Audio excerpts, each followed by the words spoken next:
अगर आप भी लेना चाहते हैं देश दुनिया की तमाम जानकारी तो आज ही सब्सक्राइब करें हमारे चैनल को। साथ ही नीचे दिए बेल आइकन को जरूर दबाएं ताकि हर अपडेट आप तक पहुंच सके। नमस्कार, प्रभात साक्षी न्यूज नेटवर्क पर आप सभी का स्वागत है।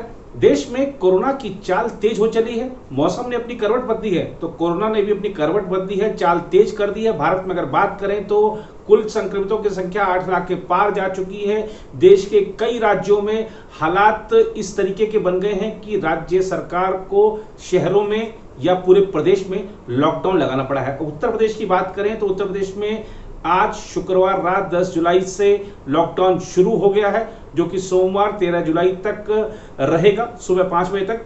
इसी के साथ ही मध्य प्रदेश की बात करें, बिहार की बात करें, महाराष्ट्र की बात करें, पूर्वोत्तर के कुछ राज्यों की बात करें तो अलग अलग राज्यों में या तो राज्य स्तर पर या कुछ शहरों के स्तर पर लॉकडाउन या कर्फ्यू आदि लग गए हैं या लगने वाले हैं और ये विकट स्थिति वाकई बन गई है। और जो वैज्ञानिक हैं उन्होंने चिंता इस बात की भी जताई है कि मौसम जैसे जैसे अब मानसून अपना रंग पकड़ रहा है, डेंगू का खतरा भी बढ़ गया है। और डेंगू और अगर कोरोना की बात करें तो लक्षण लगभग समान है और दोनों एक महामारी और एक बीमारी दोनों साथ साथ चलेंगे तो देश का जो स्वास्थ्य ढांचा है इसको झेलने में बहुत परेशानी उठाने वाला है, ऐसा मौसम वैज्ञानिकों ने चिंता भी जताई है।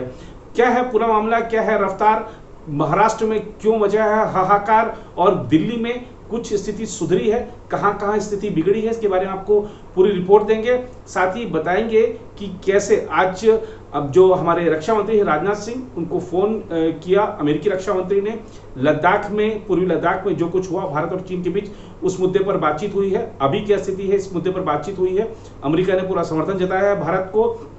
इसके अलावा और अगर आज की खबरों की बात करें तो भारत और चीन के बीच जो गतिरोध बना हुआ था अब इस समय क्या स्थिति है इसके बारे में आपको विस्तृत बताएंगे। और साथ ही आपको बता देते हैं कि विकास दुबे हिस्ट्री शीटर जो कि हिस्ट्री बन चुका है उसका अंतिम संस्कार आज कर दिया गया। उसका शव लेने के लिए उसके बहनोई अस्पताल पहुंचे थे और कुछ करीबी परिजनों के उपस्थिति के दौरान उसका अंतिम संस्कार किया गया है। और बताया जा रहा है कि उस समय उसकी पत्नी और उसका बेटा भी वहां पर मौजूद थे। हालांकि जो आप देखिए विकास दुबे का अंत होना कितने लोगों को हर्ष दे गया है। आप कानपुर का जो बिकरू गांव है जहां पर उसकी दहशत थी पूरी, लोग घबरा कर रहते थे, वहां पे लोग आज मिठाइयां बांट रहे हैं कि एक दुर्दांत अपराधी का अंत हुआ है और लोगों को एक जो जंगल राज सा बना हुआ था उस गांव में वो उसका अंत हो गया है। लोग बड़े खुश हैं, आज मिठाई बांटते हुए दिखे। वहीं जिस अस्पताल में उसका पोस्टमार्टम हुआ उस अस्पताल के बाहर भी पुलिस वालों को कुछ लोग मिठाई खिलाते हुए, पुलिस कर्मियों को माला पहनाते हुए देखे गए। लोगों में खुशी का माहौल है। हालांकि प्रक्रिया जो थी उस पर सवाल जरूर कुछ उठे हैं। आइए आपको पहले बताते हैं आज की इस रिपोर्ट में कोरोना का जो इस समय खेल चल रहा है भारत में, जरा उस पर नजर डालते हैं। उत्तर प्रदेश में लॉकडाउन के अलावा मध्य प्रदेश में भी कोरोना के बढ़ते मामलों को देखते हुए शिवराज सरकार ने राज्य में फिर से लॉकडाउन लगाने का फैसला किया है। अब हर रविवार को पूरे मध्य प्रदेश में लॉकडाउन होगा। इसके अलावा केरल सरकार ने राजधानी तिरुवनंतपुरम में ट्रिपल लॉकडाउन लगाने का फैसला किया है। इसके अलावा असम में कोरोना के बढ़ते संक्रमण को देखते हुए गुवाहाटी में 28 जून की मध्य रात्रि से 12 जुलाई तक लॉकडाउन लगाया गया है। कोरोना के बढ़ते मामलों के बीच मणिपुर सरकार ने लॉकडाउन को बढ़ाने का फैसला किया है। मुख्यमंत्री एन बीरेन सिंह ने 1 से 15 जुलाई तक लॉकडाउन लगाने का ऐलान किया था।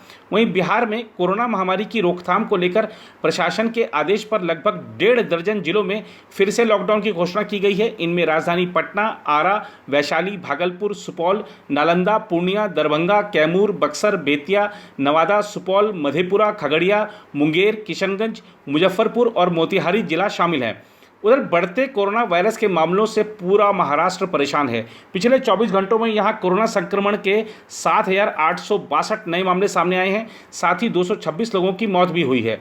एक दिन में कोरोना के मामले मिलने का यह नया रिकॉर्ड है। इस तरह राज्य में अब कुल 2,38,461 केस हो चुके हैं। इनमें से 9,893 लोगों की मौत हो गई है। कोरोना के खौफ के चलते मुंबई के कल्याण इलाके में 19 जुलाई तक लॉकडाउन बढ़ा दिया गया है। जानकारी के मुताबिक देश की आर्थिक राजधानी मुंबई में पिछले 24 घंटों में 1317 कोरोना केस आए हैं, जबकि 73 लोगों की इस बीमारी से मौत हो चुकी है। मुंबई में कुल मामले 90,000 के पार हो गए हैं। यहाँ 1,32,625 लोग इस बीमारी से ठीक होकर अस्पताल से घर भी जा चुके हैं। अब तक मुंबई में कुल 12,53,978 लोगों का कोरोना टेस्ट किया जा चुका है। इससे पहले महाराष्ट्र में कोरोना वायरस के बढ़ते मामलों को देखते हुए एक अहम निर्णय लिया गया। पुणे और उससे सटे पिंपरी चिंचवाड़ समेत जिले के कई अन्य हिस्सों में 10 दिनों का लॉकडाउन लागू करने की तैयारी की गई है। यह लॉकडाउन 13 जुलाई से शुरू हो रहा है। लॉकडाउन 13 जुलाई की मध्यरात्रि से शुरू होगा और 23 जुलाई को खत्म होगा। जिले में गुरुवार को कोरोना के 1803 नए मामले सामने आए थे। इस बीच राष्ट्रीय राजधानी में कोरोना संक्रमण के मामले 1,10,000 के करीब पहुंच गए हैं। हालांकि राहत की बात यह है कि एक्टिव केसों की संख्या 25,000 से घटकर अब करीब 21,000 हो गई है। शुक्रवार को 2,089 नए केस रिपोर्ट हुए। इसके अलावा 42 मरीजों की जान चली गई। दिल्ली में कुल मामले बढ़कर 1,09,140 हो गए हैं और अब तक 3300 लोगों की मौत हो चुकी है। दिल्ली में इस समय कोरोना के 21,146 एक्टिव केस हैं, जिनमें से ज़्यादातर लोग घर पर ही आइसोलेट हैं। एक रिपोर्ट के मुताबिक दिल्ली में कोरोना के 80% मरीज घर पर ही ठीक हो रहे हैं। स्वास्थ्य मंत्रालय के मुताबिक दिल्ली में कोरोना संक्रमण दर भी पिछले 3 महीने में 30% से घटकर 10% हो गई है। दिल्ली वालों के लिए निश्चित ही यह राहत की खबर है। उधर मानसून के आगमन के साथ ही देश के बड़े हिस्से में डेंगू फैलने की आशंका के बीच वैज्ञानिकों ने चेतावनी दी है कि मच्छर जनित यह रोग और कोविड-19 के एक जैसे लक्षण हैं। साथ ही इन वैज्ञानिकों ने यह चिंता भी जताई है कि इस दोहरी चुनौती से निपटने में देश का स्वास्थ्य ढांचा सक्षम नहीं होगा। इन दोनों रोगों की अलग अलग जांच की जरूरत होती है और ये दोनों रोग एक दूसरे को कहीं अधिक जटिल बना देंगे। शुक्रवार को कोरोना वायरस के संक्रमण के 21,604 नए मामले सामने आने के साथ ही देश में कोविड-19 मामलों की संख्या 8 लाख के नज़दीक पहुंच गई है।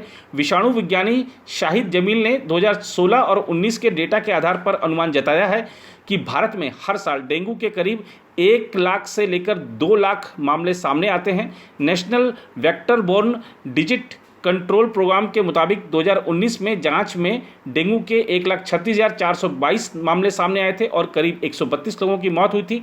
लोक परमार्थ संस्था DBT Wellcome Trust India alliance के सीईओ जमील ने कहा, यह विषाणु स्थानिक है और दक्षिण भारत में पूरे वर्ष पाया जाता है तथा मानसून के दौरान और शीत ऋतु की शुरुआत में उत्तरी भारत में इसकी मौजूदगी पाई जाती है। दोनों रोगों में तेज बुखार, सिरदर्द और शरीर में दर्द के लक्षण होते हैं। इस बीच दिल्ली के एम्स में एक बार फिर आत्महत्या करने का मामला सामने आया है। ताज़ा मामले में डॉक्टर ने एम्स के हॉस्टल की इमारत से कूदकर आत्महत्या कर ली। जानकारी के मुताबिक एम्स के 18वें हॉस्टल की बिल्डिंग से कूदकर एक डॉक्टर ने सुसाइड कर लिया। डॉक्टर ने एम्स के हॉस्टल की 10वीं मंजिल से छलांग लगाकर आत्महत्या की घटना को अंजाम दिया। 25 वर्षीय डॉक्टर का नाम अनुराग था और वह एम्स में साइकेट्री विभाग में जूनियर डॉक्टर था। जानकारी के मुताबिक डॉक्टर डिप्रेशन का शिकार था और उसकी मां भी उसके साथ रहती थी। डॉक्टर अनुराग का मोबाइल हॉस्टल की छत पर ही पाया गया है। घटना के बाद पूछताछ की कार्रवाई शुरू कर दी गई है। हालांकि अभी यह स्पष्ट नहीं हो पाया है कि आखिर डॉक्टर अनुराग ने आत्महत्या क्यों की।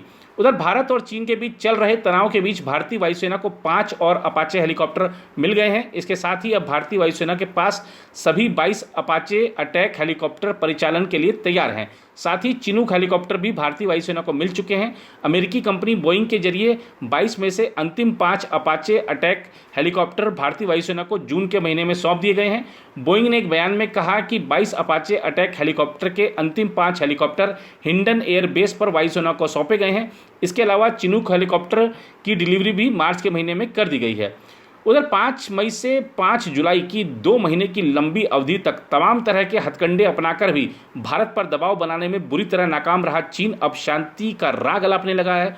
पूर्वी लद्दाख में वास्तविक नियंत्रण रेखा पर धौंस दिखाकर भारतीय क्षेत्र पर कब्जा करने का सपना देख रहे चीन को भारत से भी मुंहतोड़ जवाब मिला ही है। विश्व बरादरी में भी उसके खिलाफ जबरदस्त माहौल बन गया।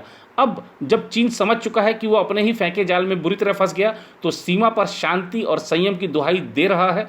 यही वजह है कि उसने भारत के साथ दोबारा अमन की बहाली की प्रक्रिया तेज कर दी है और वार्ता का आग्रह कर रहा है। उधर कोरोना काल में चूंकि यह है कि भीड़ भाड़ कम हो, तो अब सुप्रीम कोर्ट ने भी टेक्नोलॉजी का इस्तेमाल बढ़ाने का फैसला किया है। आज अदालत ने जो एक आदेश दिया है, फैसला किया है, अपने आप में बहुत महत्वपूर्ण है। ये फैसला ये है कि अदालती जो सम्मन होते हैं उसको अभी तक जैसे बाई पोस्ट दे के आते हैं या किसी को भेजा जाता है उसको नोटिस देने के लिए या सम्मन देने के लिए, तो अब ये जो प्रक्रिया है वो ईमेल के जरिए, फैक्स के जरिए, व्हाट्सएप के जरिए भी भेजी जा सकेगी। अपने आप में बहुत अच्छा और बड़ा कदम भी है और भी जो संस्थान है उनको भी तकनीक का इसी प्रकार से सहारा लेना चाहिए।